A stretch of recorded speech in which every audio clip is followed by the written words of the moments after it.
Hi everyone, welcome and thank you for joining us today.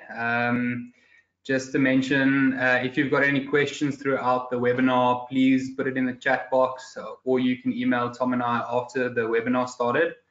As you guys know, the webinar is about fees and the different fees relating to different asset classes and so on. A lot of people think that in the offshore space, generally it's more expensive, and that aren't always true. And we'll talk about the costs involved doing investments, whether they're local or offshore. And the purpose, like I say, is to try and break down those different fees that we have as investors have and should look out for. So we'll share some tips and tricks and give you the right questions to ask your brokers when it comes to fees. Unfortunately, often advisors and companies don't disclose everything and they tend to take advantage of people's lack of knowledge. And that's really why we thought this would be a valuable topic.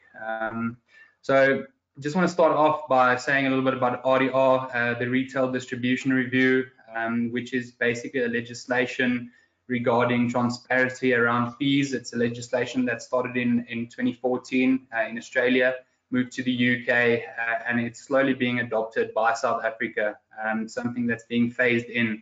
And as Carrick, we obviously already RDR compliant from the get-go. I mean, fees have a massive impact, as all of you know, in our investments. And when you look at even a 1% saving on your investment fees, over a 20-year period on a 1 million rand investment, that comes to 600,000 rand over that time period, which is a lot of money. And obviously, the bigger the amount, the bigger that amount becomes as well. So it's an important thing, and it's an area that most people, I feel, are lacking in a little bit. They don't have the knowledge, they don't know what questions to ask, and that's really why we set up this webinar.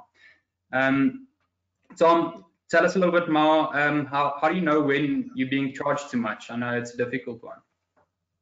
Yeah, thanks, Alfonso, and hi to everyone who's joined the webinar. I really appreciate you guys taking the time. I guess from that point of view, it's always the question: am I paying too much? Am I overpaying for this? Am I overpaying for that? I think it's very important to take into account, firstly, justification. It's just going down and saying, I'm paying a certain amount. Is it justified what I'm paying for? Second is to go and then say, how do I educate myself a bit better? How do I go and find out certain things and find out certain levels of fees out there in the marketplace? I always find it so funny how individuals will go and get 6 or 7 different quotes for cars at different dealerships. People are looking to take out different investments in that space, but then go to the first person who puts the first type of investment in front of them.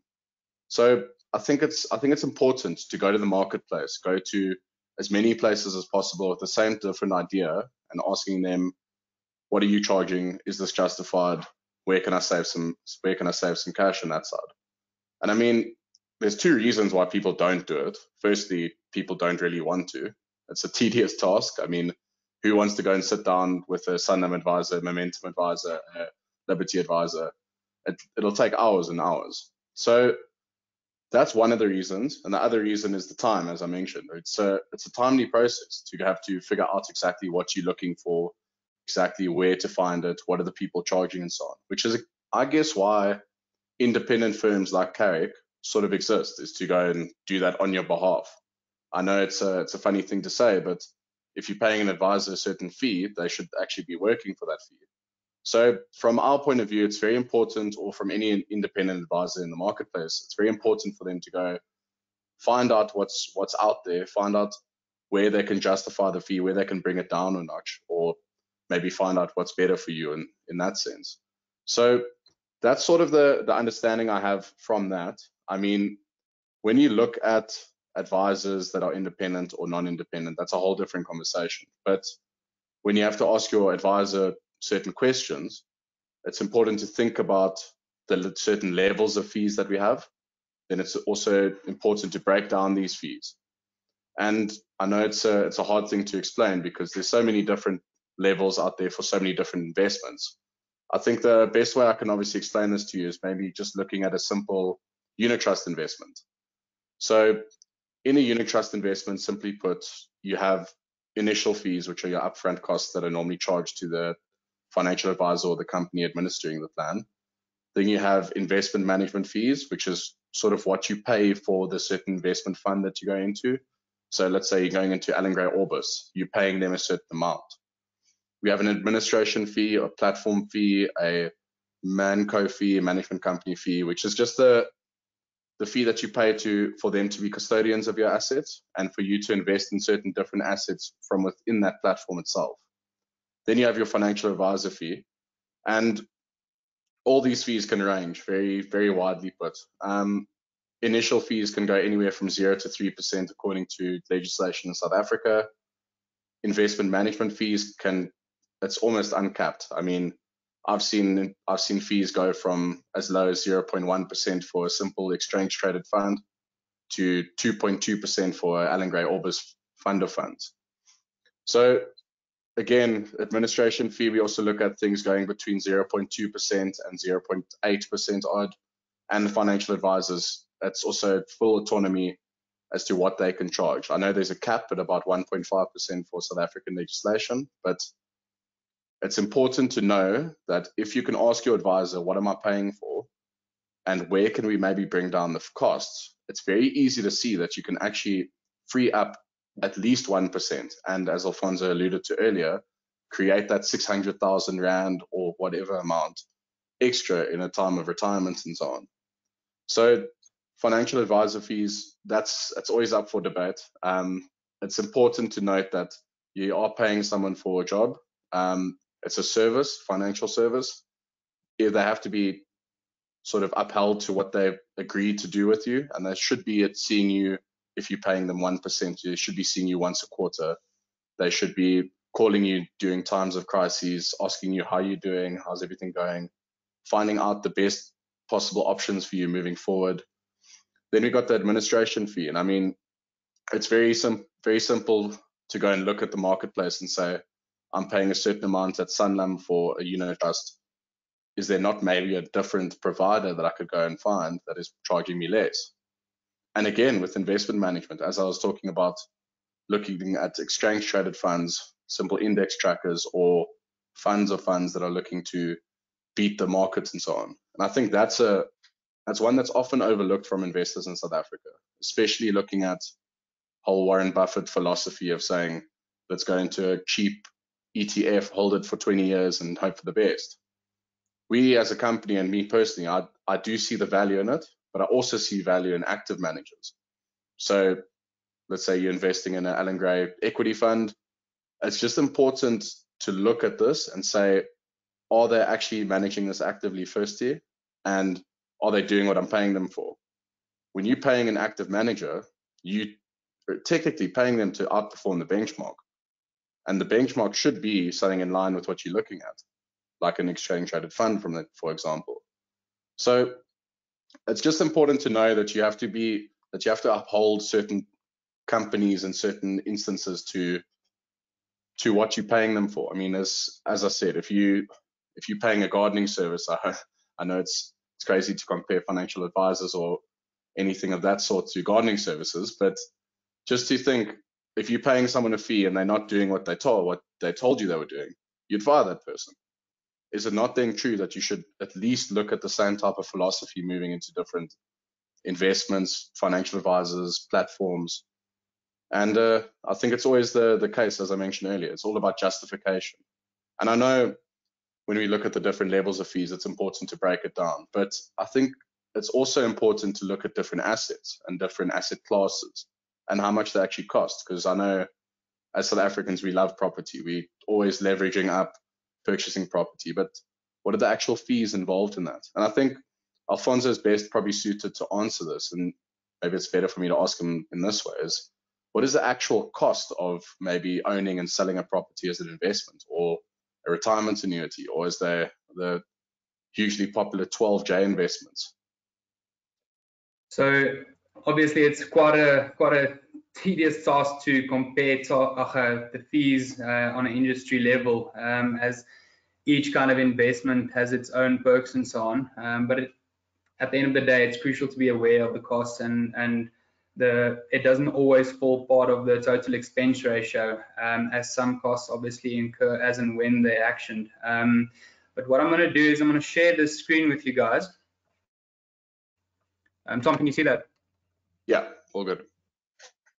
Fantastic. So firstly, obviously looking at property, it's hard to determine because it varies quite a lot and depends on whether you're buying or selling and a few other factors such as location and so on. But the costs involved are quite a lot of costs.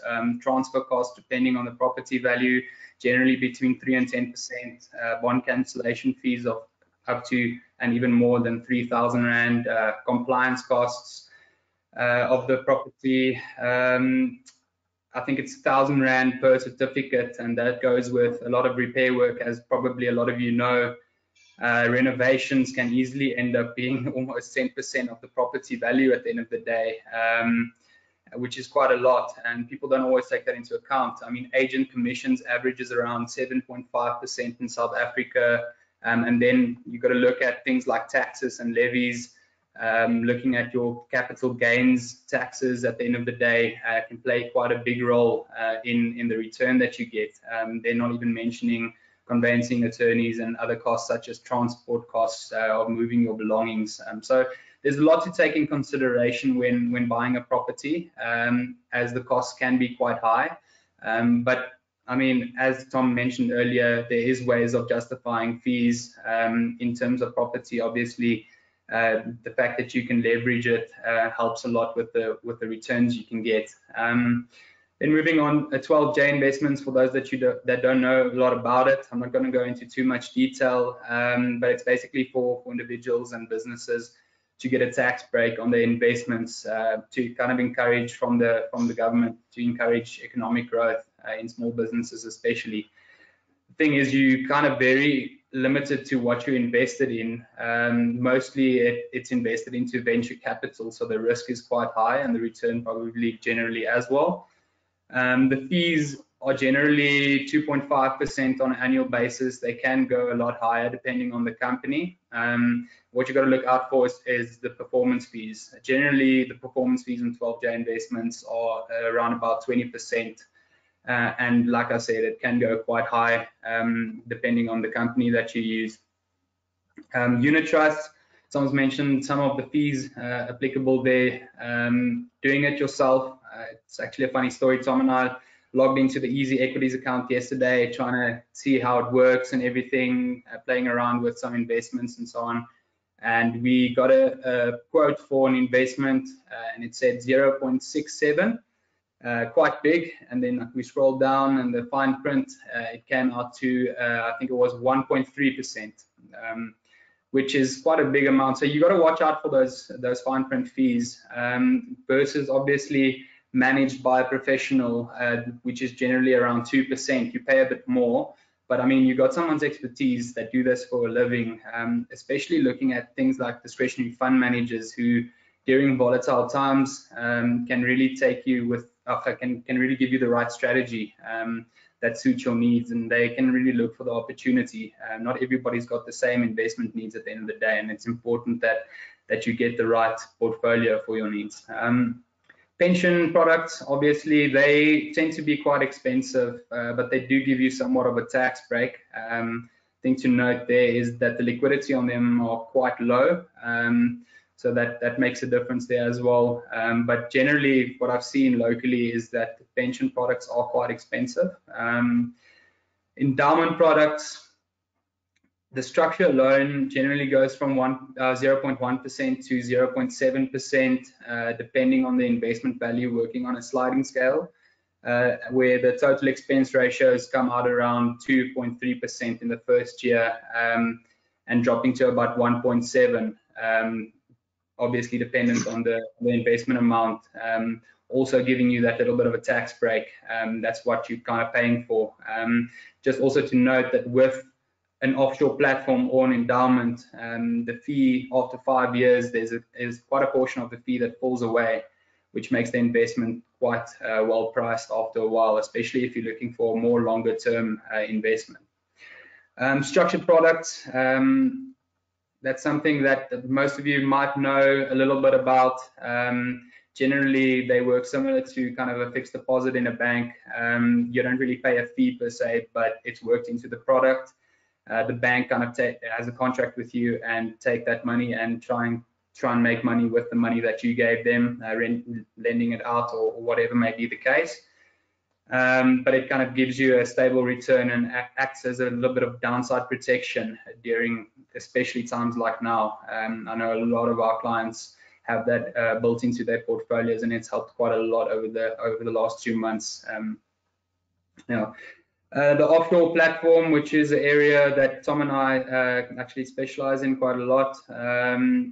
Depending on the provider, generally some of them ask 3% upfront, or they amortize that 3% for you at 0.6% per annum for about 5 years.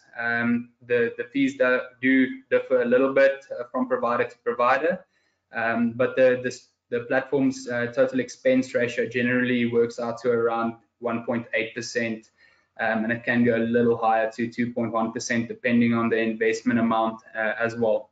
Then I'm not going to touch on this for too much. It's not really an area I specialize in. It's more of a speculative area where you can play around with. I wouldn't say if you need the money you should do this. Definitely not.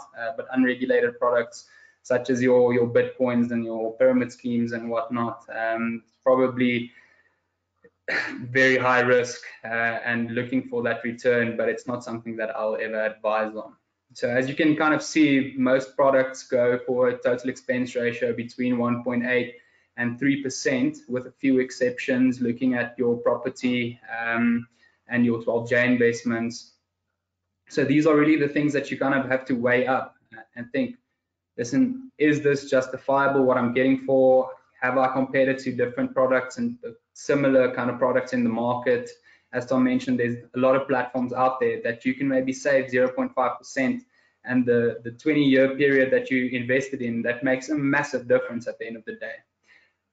So Tom, maybe you can give us some examples of funds that aren't justified, as well as kind of what to look out for when you're making an investment decision. 100%. I think it's, as Alfonso alluded to, it's very important to firstly just do your due diligence. And I think it's easy to see that sometimes that doesn't really get done for investors on the behalf of, or for advisors on the behalf of investors, as we've seen with, I don't know if any of you've actually seen, but what we've called the Belvedere Fund, which I'll actually email through a little article to everyone afterwards. But essentially what happened there is it was a regulated fund that happened to have just become a Ponzi scheme that individuals were investing into. And some certain company actually has allegations against them for pushing the advisors more towards this and offering them commissions for selling this certain fee to clients. So it's not to say that each person that you're dealing with has integrity and is doing it in the best interest of yourself. There's a lot of due diligence that you need to do into the company and understand from a referral basis, maybe speak to some of the clients that have already invested in there and so on. From an investor's point of view, it's important because I can tell you from the Belvedere Fund, a lot of people have still not got their money out. And it's not saying that you think would happen in a regulated advisory space, but unfortunately, these types of things do happen. Also, we have a look at things like dirty priced funds. It's just a terminology that we use for funds that require an upfront cost. So I know Alfonso's actually got a client who was stuck into one of these, and it's unfortunate because this is mostly done in the offshore space, is where an individual will go pay an upfront fee to get into a certain structure, and then below that structure where you do the actual investments, they were charged another upfront cost. So let's compare it straight to a South African investment. If you go into a Coro Top 20, imagine paying 5% to get into that. It's kind of ridiculous if you ask me. And then they'll charge you an exit fee to get out of it. So sometimes it's just not in the best interest. And I can tell you now that 5% that these people are paying to get into these investments, a portion of it will go to the advisor.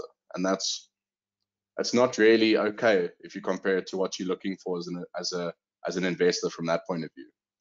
And I think adding again, I know I'm going to hammer on about independence, but it's important because these people can do this on your behalf. I mean, you're paying an advisor a certain amount of money on an annual basis.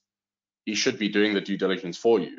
He shouldn't be telling you, yes, that's a good idea, maybe you should go read up on it. So I think it's important to have a guy or a woman or anything sitting in front of you where you can say, can you please provide me with some peace of mind on my investment? He can bring you up some literature, read it to you, go through it with you and say, this is all okay from our side. And I think that's very important. And something that I'm going to speak about now is quite important, is always a touchy subject for a lot of investment managers, is performance fees. And it's always interesting because the theory is really correct. As an investment manager, if they outperform the market, they should share in the upside, because that now creates the ability to incentivize themselves to do better. Now, that's all good and well if the benchmark that they're competing against is a fair benchmark. I've seen now, and I'll send you guys another article about Alan Gray's performance fees, is to say that some of these things were matched up against fixed deposits. And I personally think it's not really fair for an investor to go into an agreement with the fund manager saying that if you outperform the fixed deposit as an equity fund over the long run, is that fair to charge you a performance fee based on that? Then secondly, you also have to ask the question, are these performance fees based on long-term performance, or is it done in short-term performance? Because if we're talking about the general investor, and these are the type of people that we sit down with, is individuals looking at a five-year plus view. Now that's when you start looking at equities and thinking to yourself, this is a good way to minimize my risk in the long run. If I'm looking at a 1-year performance fee on a rolling average, is that really justifiable? Is it really in your best interest for an equity fund to try and outperform something just in a 1-year period and then charge you for that? So then again, it's even harder to say in the long run, how do I charge for this?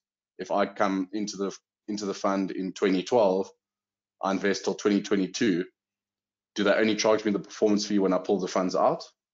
So from my point of view, it's just a very sticky matter, and it's just hard to understand exactly the mechanics behind it, because there's also been allegations saying that this fund hasn't outperformed the benchmarks, but the performance fee has still been charged. So, I mean, it's just important to understand what you're investing in. I'll always say it as an investor myself and as an advisor, is if you can't understand what you're going into, it's probably not the right thing for you.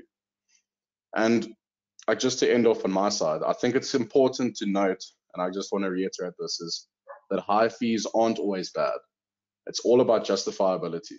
So if I'm paying 10% per annum to some fund manager or a group of fund managers managing my money, but they're bringing in 60% returns on an annual basis, I'm not going to be one complaining. I will probably think that they're a Ponzi scheme and I probably won't invest in them. But it's just important to note that you need to pay people for certain services, but the services have to be upheld. And I think investors need to sort of put their foot down and say, I'm paying you this amount of money. You can even pull your statements, show them the rand amount. Say, I'm paying you this amount of money on an annual basis. What are you actually doing for me? And I think, as Alfonso said in the beginning, is it's important to think not how to hide from these conversations as advisors, but how to tackle them and say, you're paying me a certain fee. I'm doing this for you. Our company is providing you with these certain services. We are offering you in certain prices that are cheaper than the market. And I think it's important to get into an agreement with them. Is to say, I know a lot of companies don't do this, but looking at maybe even a contract that says, these are the tasks that you stipulated to do on an annual basis. And if you don't uphold yourself to those tasks, I'm liable to not pay you for what you've done. And I think it's an important place to be. So from our side of things, it's just always going to hammer on the justifiability factor. And it's always going to have to come down to a fact saying, we think that as investors, you should have all the power in these relationships. It's all about bargaining power, and it's all about asking the right questions at the right time. And I think, I mean, it's obviously great of you to listen in here, but if there's any other questions that you guys have, anything that you guys need to understand a bit better, I mean, both Alfonso and myself are always available to offer a hand on that side. Thanks, Tom. Like you said, if you guys have any questions or think about something afterwards, you're more than welcome to get into contact. Tom and I will also send some material through and stay in contact with you guys. As you guys know, obviously, this is only the part 2 of our series, and the next one, next week, Thursday, at the same time, will be on foreign exchange and how it works and a few things surrounding that, which we'll send out an invite to all of you as well. So thank you for joining. If you've got any questions, we'll be in touch. And as I said, we'll send out some material.